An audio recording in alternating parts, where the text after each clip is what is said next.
Now, there's three things I can talk about: the history of marketing, today's marketing, and tomorrow's marketing. Just to tease you a little bit about tomorrow, it is possible that the consumer and the buyer become so smart that we don't need salesmen and we don't need advertising. The internet allows a customer to learn so much. Not only just the internet, but the Facebook and talking to others. The customer knows what he wants and should buy without a salesman and without an ad. Now, what is marketing in the future if there's no need for salesmen and no need for advertising? I guess it leaves marketing one job: to manage the word of mouth. The most effective advertising comes from friends, people who've experienced the product, and you can trust what they say about their experience. And we're even beginning to learn new methods of managing or influencing word of mouth. I can give you an example. Suppose I make wine. I'm introducing a new wine in the market. The best thing I could do is find out who are the influencers of wine choice. And I will find that there are certain people who are respected for knowing so much about wine and having such a wine network that I will present a gift of my wine to an influencer and hope he likes it, because if he not only likes it but loves it, my job is done.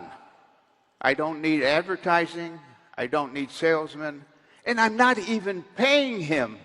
He is so happy with the wine, he's happy to talk about it. So marketing will change.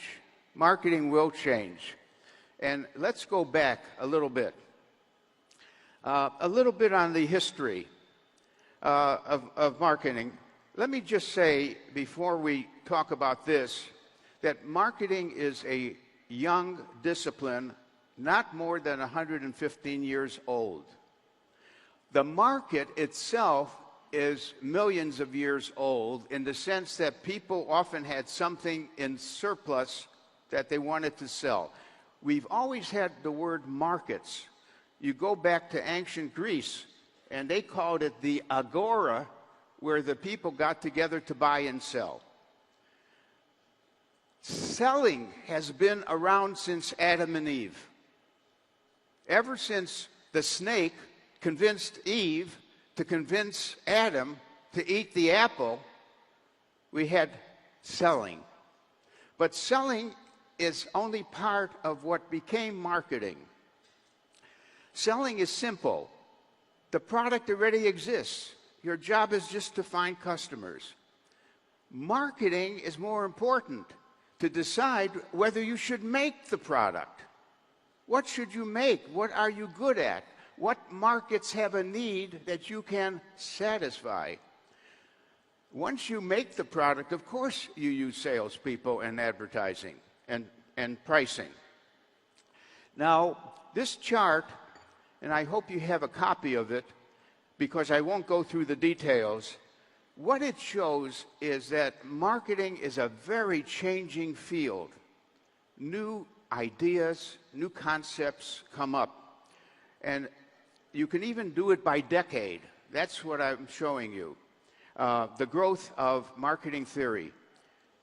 The reason I write my new marketing management book every 3 years is because so much has happened in short times in the way of new examples and new concepts of marketing. Now, I would say that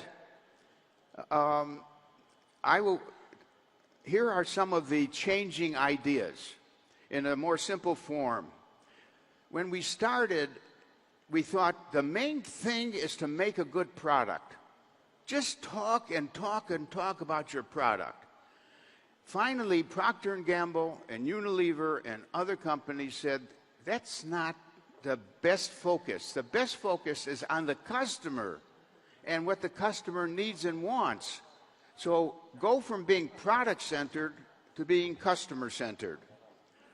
And then we moved into this fantastic idea of branding, that if you are going to be successful, your name has to be carrying an emotional charge.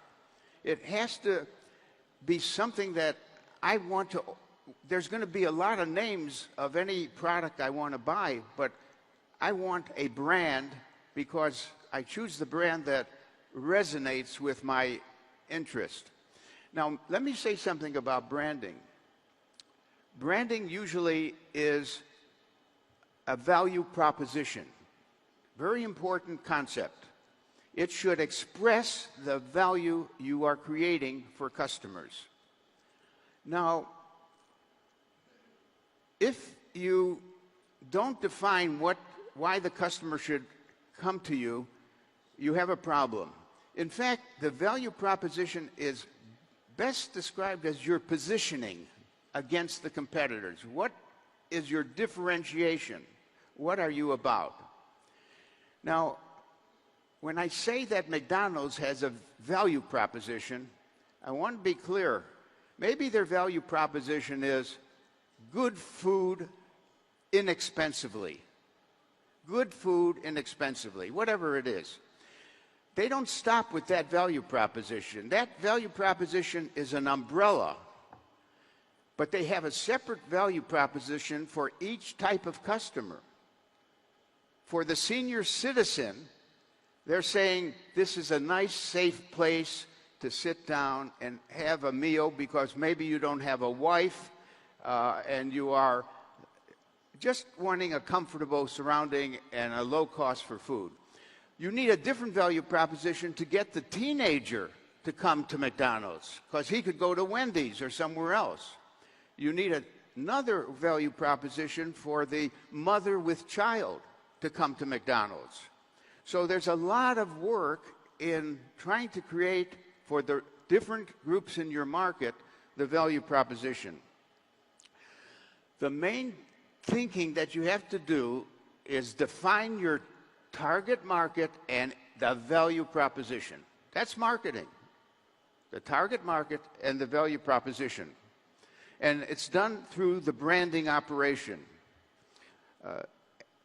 What happened to marketing recently is a revolution coming out of the digital and social media, and all of you know about it. And any company that does not move into digital marketing is making a mistake. Even if you're a small retailer, depending on people to get to your store, it's not enough. You've got to let them also buy from you without going to your store.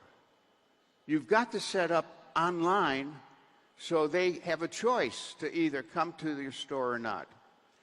My own experience in my home is that my wife never goes to a store. Everything she buys, and much of it is from Amazon, is online. And she gets packages every day. Now, if that's the modern customer, that more and more people are too busy to go into stores and shop, then you've got to go digital and offer that channel to your customers. Let me move forward. What is real marketing? Marketing is, if you define marketing, is having a sales force, having advertising and promotion. That is the old definition, maybe, of what marketing consisted of. The new view is that marketing's purpose is to create, I call it CCD, create, communicate, and deliver value to a target market. And the latest view of marketing is that it is the growth function. It has responsibility for growing the size of the market. Why is marketing able to get more ideas about growth than any other function in the firm? The reason is that the marketers are the only ones who spend time with the customers, trying to get them to buy something. And as a result, they are the first to see new opportunities. If you're training your salespeople right and marketers right, they're going to welcome an idea they see of something needed by customers that no one else noticed. Also, they're the first to sense the threats, the barriers to buying. So the job of the marketer is to be touching the real market and converting what their observations are into opportunities and threats that may happen.